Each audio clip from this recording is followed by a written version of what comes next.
triompher des tueurs d'étoiles. Lorsque nous prenons la Bible dans le livre de Nombre, le chapitre 24, le verset 17, on peut me lire la pensée du Seigneur. Il y a une vérité capitale, une vérité forte. Ce matin, nous allons prier le Seigneur. Et bien aimé, nous allons prier. Et lorsque des sujets sont donnés pour la prière, soit dans la mouvance de l'Esprit de Dieu. Souvent, nous sommes dans l'église, mais nous ne sommes pas dans la présence de Dieu parce que nos esprits sont ailleurs ou parce que nous sommes connectés aux réseaux sociaux. Et pendant que nous sommes dans l'église, au lieu d'être connectés à la présence de Dieu, connectés à l'onction de Dieu, connectés à la puissance de Dieu, nous partons après le culte et notre histoire demeure inchangée parce que nous avons été dans l'église, mais nous n'avons pas été dans la présence de Dieu. Quelqu'un n'a pas dit Amen. Alors j'invite quelqu'un ce matin à être dans la présence de Dieu. La Bible déclare que voici un homme du nom de Balak, et Balak va louer un homme du nom de Balaam. Pour que Balaam fasse quoi? Pour que Balaam le féticheur, Balaam le sorcier, Balaam le défunt puisse maudire les enfants d'Israël. Balaam se basait sur quoi? Pour pouvoir maudire les enfants d'Israël, Balaam va se référer à un nom. Et le nom auquel Balaam se réfère, la Bible déclare que ce nom c'est Jacob. Or, qui parle de Jacob parle d'un usurpateur. Qu'est-ce qui donne accès à un esprit dans ta vie? Lis-moi le chapitre, le verset 17. Nombre 24, verset 17. La Bible nous dit, je le vois, mais non maintenant, je le contemple, mais non de près. Un astre sort de Jacob, un sceptre s'élève d'Israël.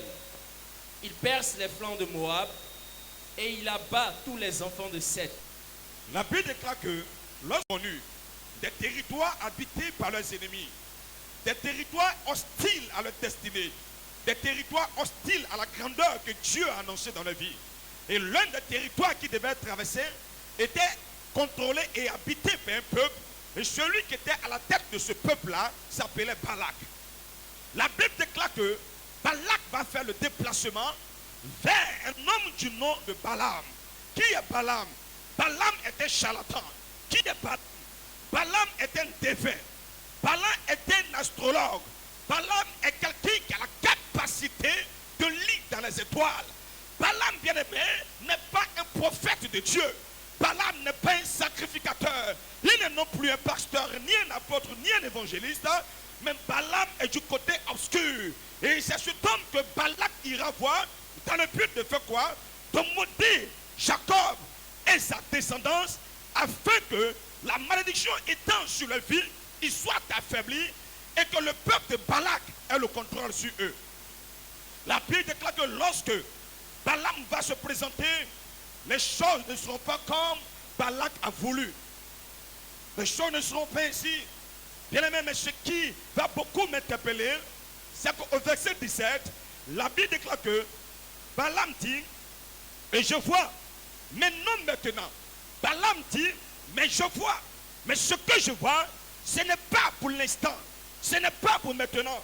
Il dit, je le vois, mais non pour maintenant. Je le contemple.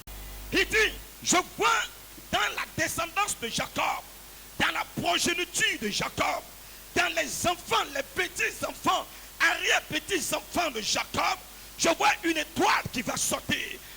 Dans cette famille, il y a des fils. Dans cette famille, il y a des filles. Mais parmi ces fils qui naîtront de la famille de Jacob, moi, Balaam, en tant que défunt, je vois une étoile qui apparaîtra. Je vais prophétiser la naissance d'une étoile. Il dit, un astre sortira de Jacob. Un sceptre s'élève sur Israël. Il perce les flancs de Moab. Et il abat tous les enfants de Seth. La Bible déclare que cet homme, qui n'est nullement un homme de Dieu, a la possibilité de voir des années en avant, des années plus tard, une étoile qui va sortir des mains des entrailles de Jacob. Et la Bible nous dit dans Matthieu le chapitre 2, verset 1. Oui, c'est grand. Jésus étant né à Bethléem, en Judée, au temps du roi Hérode, voici des mages d'Orient,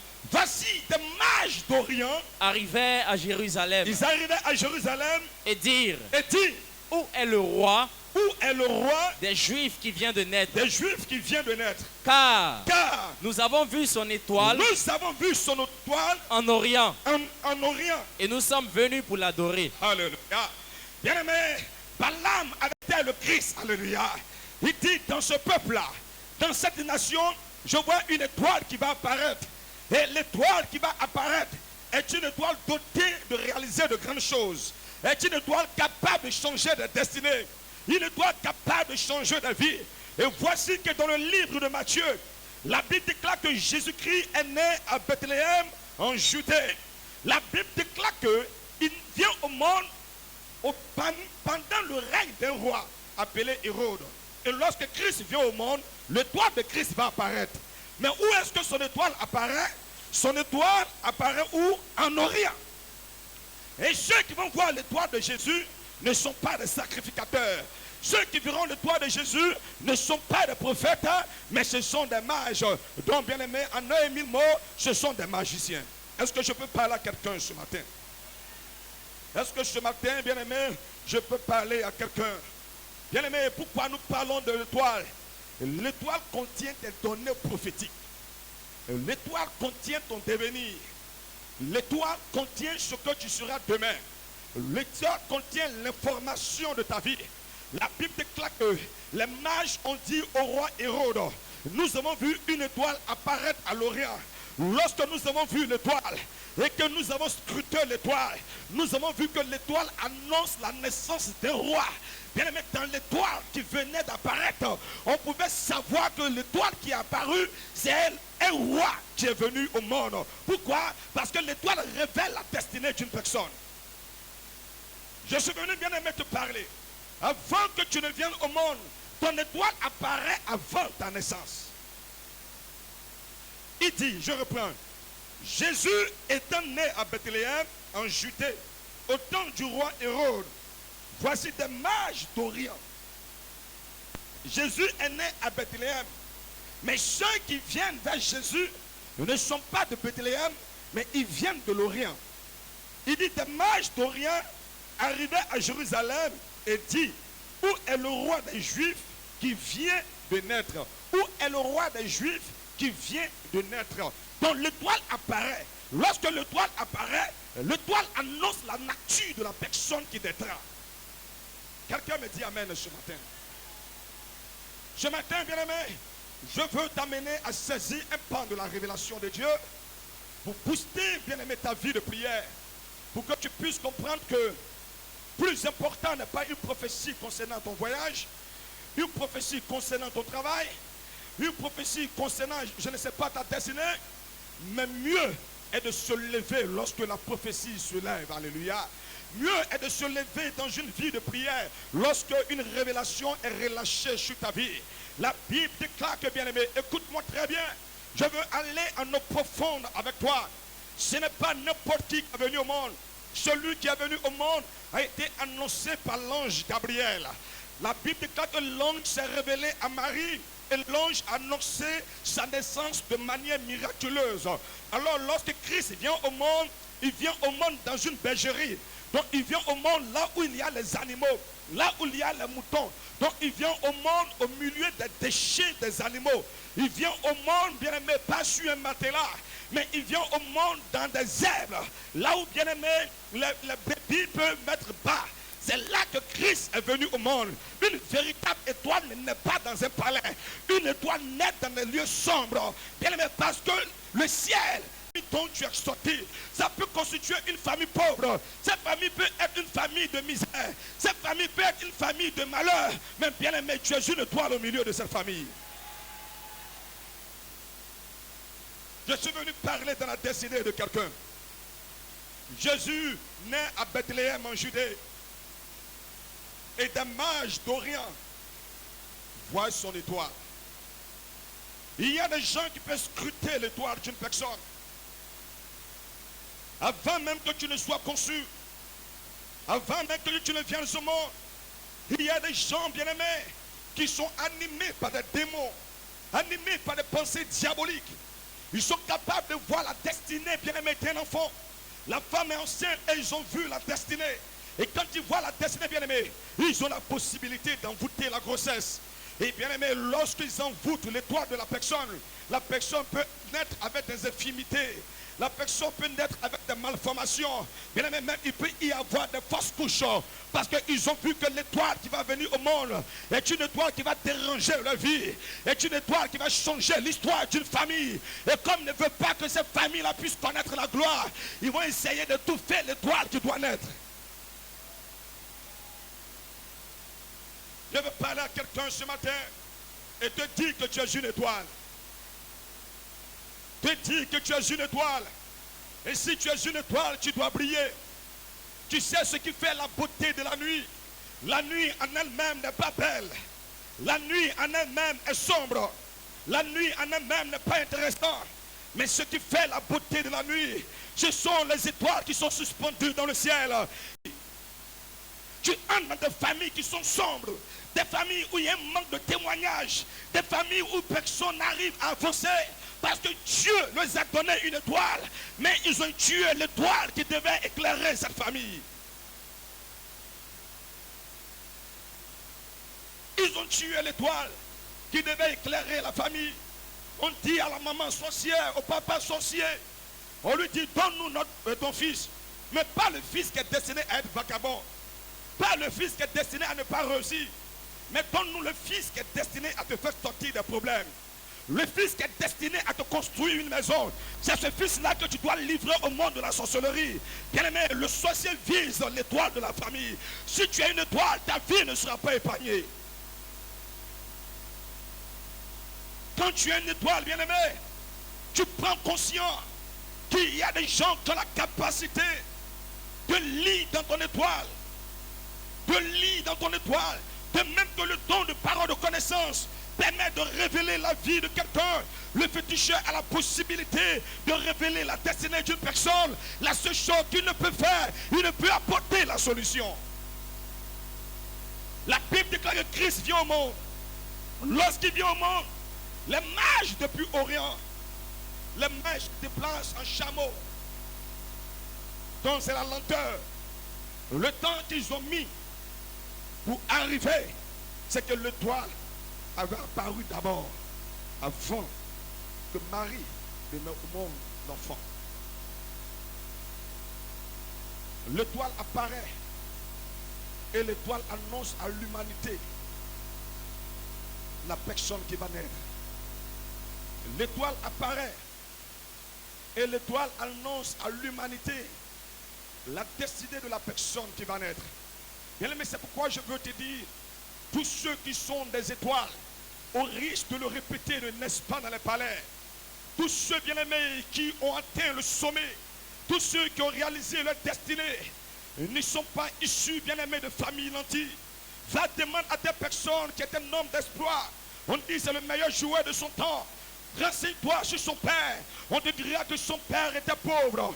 On te dira que cet homme est le meilleur président. Renseigne-toi sur sa famille. On te dira que c'est une famille de pauvreté. Peu importe de là où tu sors, le plus important, bien aimé, que tu saches que tu as une étoile. Et si tu as une étoile, tu dois remarquer et réclamer, bien aimé. Non, je suis venu t'annoncer quelque chose. Ce n'est pas ton père qui doit te faire, mais c'est toi qui dois faire ton père. Ne cherche pas à t'identifier à mon père. Tu sais qui je suis. Je suis le fils de temps. Non. Il faut que ce soit toi qui révèle ton père. On dira, tu sais, c'est le papa de qui? C'est le papa de temps. Joseph n'était pas riche. Marie n'était pas riche. Mais bien aimé, l'enfant qui vient au monde introduit l'or dans la famille. L'enfant qui vient au monde introduit l'encens dans la famille. L'enfant qui vient au monde introduit la richesse dans la famille. Ton père peut t'avoir rejeté, mais il doit s'identifier à toi et non toi à lui. Est-ce que je parle à quelqu'un ce matin? Est-ce que je parle à quelqu'un ce matin? Je veux libérer une parole sur la vie d'une personne. Pendant que je parle, ta mère vit encore. Et puis pendant que je suis en train d'avancer dans la révélation de Dieu, ta mère vit encore. Et tu sais pourquoi ta mère vit?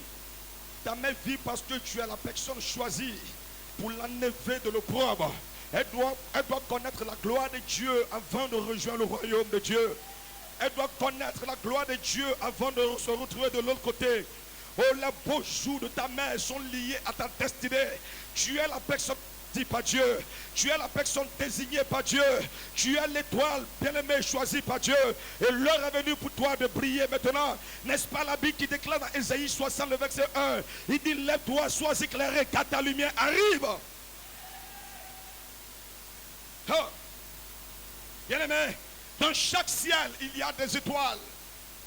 Dans chaque ciel, il y a des étoiles. Dans le ciel de ta famille, tu es l'étoile du ciel de ta famille. Je dis, tu es l'étoile du ciel de ta famille. Vous savez, quand Christ est venu au monde, les membres de sa famille n'ont pas reconnu l'étoile. Ceux de Bethléem n'ont pas reconnu l'étoile. Ne sois pas frustré que ceux qui t'entourent n'arrivent pas à déceler le talent qui est en toi. Ne sois pas frustré parce que ceux avec qui tu es sont dans la capacité de reconnaître que Dieu t'a doté d'un potentiel. Ne sois pas frustré parce que celui qui est à côté est limité par la vue. Il a ce qu'on appelle la myopie, mais celui qui est loin a ce qu'on appelle la vision. C'est des gens qui sont quittés de très loin.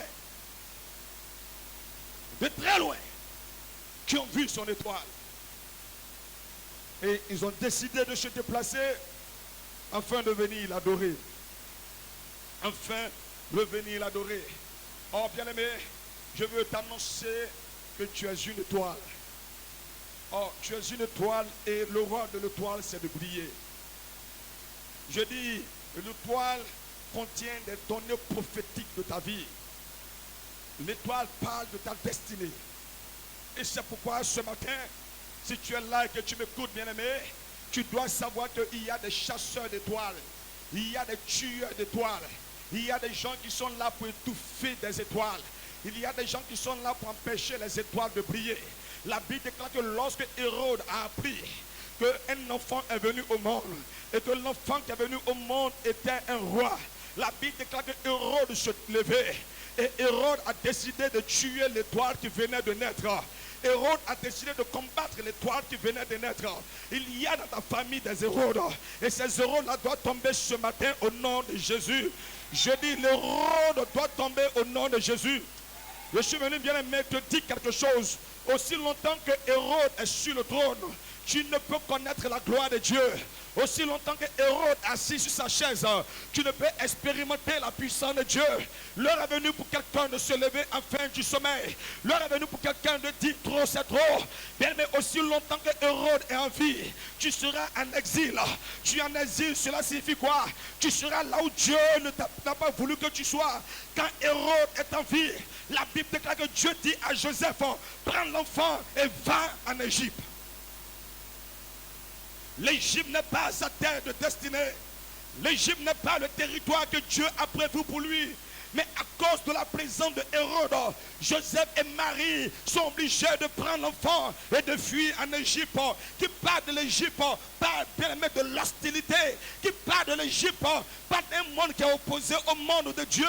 Parce que c'est en Égypte, bien aimé, que se trouvent les dieux étrangers. C'est en Égypte, bien aimé, que se trouve Pharaon. C'est en Égypte, bien aimé, que se trouve le démon des eaux. C'est en Égypte, bien aimé, que se trouve le démon du soleil. Mais la Bible déclare que, puisque la vie de l'enfant était en danger, Dieu dit à Joseph, prends l'enfant de là où tu es et fuis en Égypte, parce que Hérode est encore sur le trône. Il y a des gens qui laissent Hérode sur le trône et il veut prier pour régner. Bien aimé, tu ne peux jamais vivre en Israël si Hérode est encore assis sur le trône. Tu veux vivre en Israël. Israël, bien aimé, c'est ta destinée prophétique. Israël, c'est ce que Dieu a prévu pour toi. Israël, c'est ton travail. Israël, bien-aimé, c'est le désir de ton cœur. Mais tu ne peux entrer en Israël. Tu ne peux revenir à Jérusalem. Tu ne peux revenir à Bethléem. Oh, Bethléem signifie la maison de paix. Là où il y a la nourriture. Là où il y a l'abondance. Tu ne peux revenir dans l'abondance aussi longtemps que tu laisses quelqu'un du nom de Hérode s'asseoir sur le trône de ta famille. On dit, on va faire ta dot, mais il y a quelqu'un qui est là. Tant qu'on ne passe par lui, la dot ne peut pas se faire. On l'appelle le chef de famille. Ce chef de famille, lui, il est guidé par qui? Lui, il est le chef de ta famille, mais lui qui est son chef. Puis-je parler à quelqu'un ce matin? Non, donne-moi un amen, ne sois pas glacé, s'il te plaît. Vous savez, bien aimé, il y a des territoires de gloire que Dieu a pour vous. Beaucoup ont dû fuir. Aujourd'hui, sont en Égypte.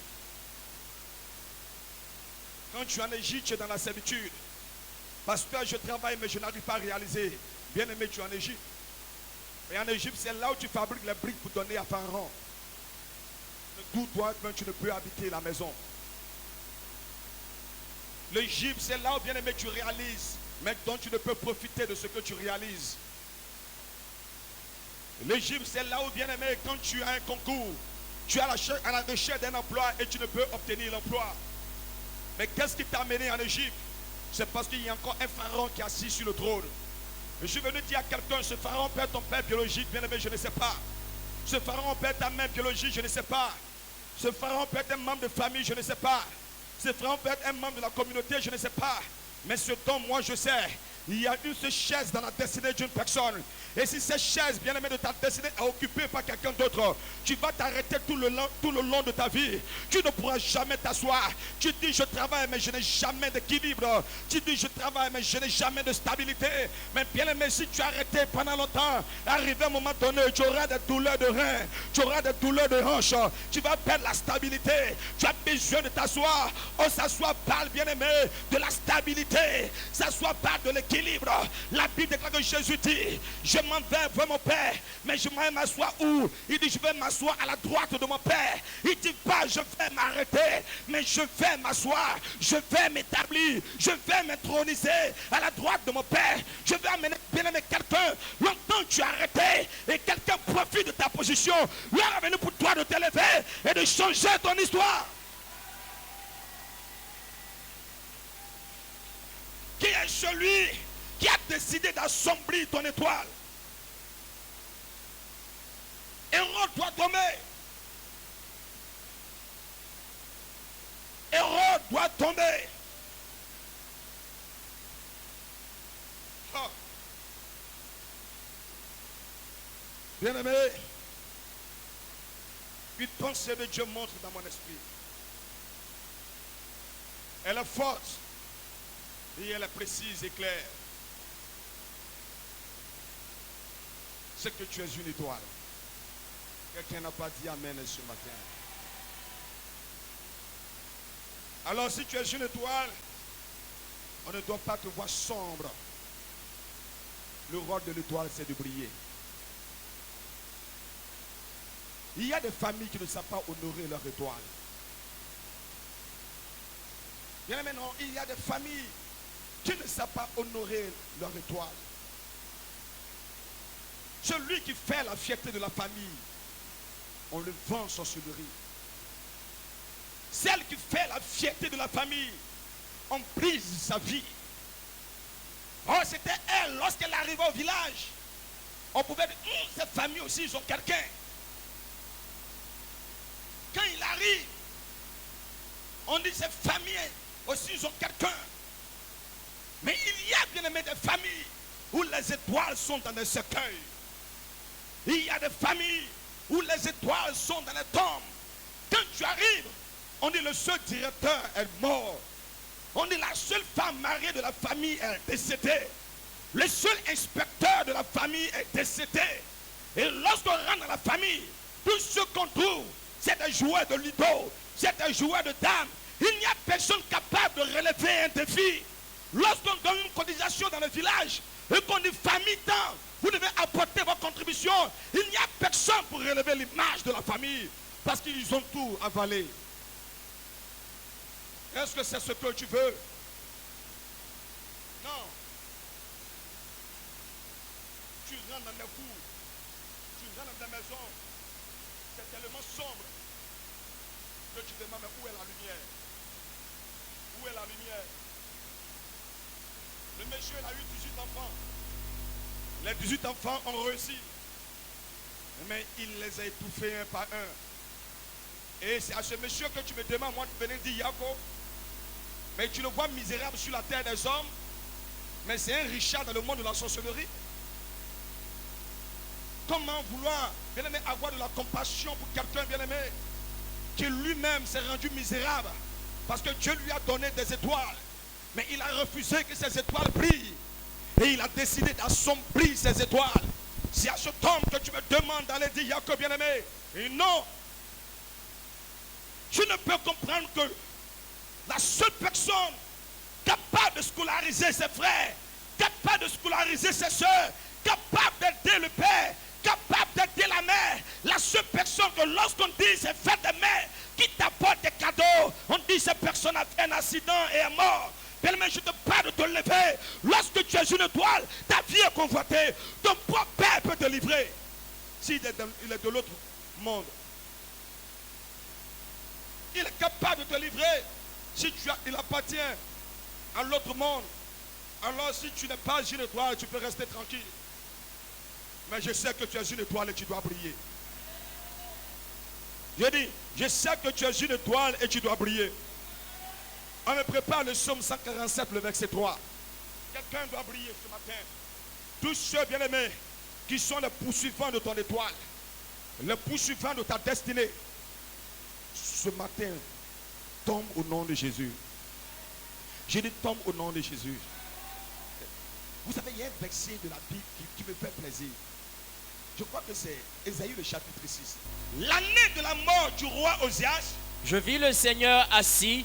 Je vis le Seigneur assis sur un trône très élevé. Sur un trône très élevé. Alléluia. La Bible déclare que Ésaïe est un prophète authentique de Dieu. D'ailleurs, le seul prophète messianique, lui qui a prophète qui a écrit un livre qui fait 66 chapitres, dont une mini-Bible, puisque la Bible fait 66 livres. Or, le livre d'Ésaïe fait 66 chapitres. La Bible déclare qu'il y a le chapitre 1 d'Osée. Tu lis, tu ne vois pas un aspect de gloire. Il y a le chapitre 2. Tu lis, tu ne vois pas un aspect de gloire. Il y a le chapitre 3. Il y a le chapitre 4.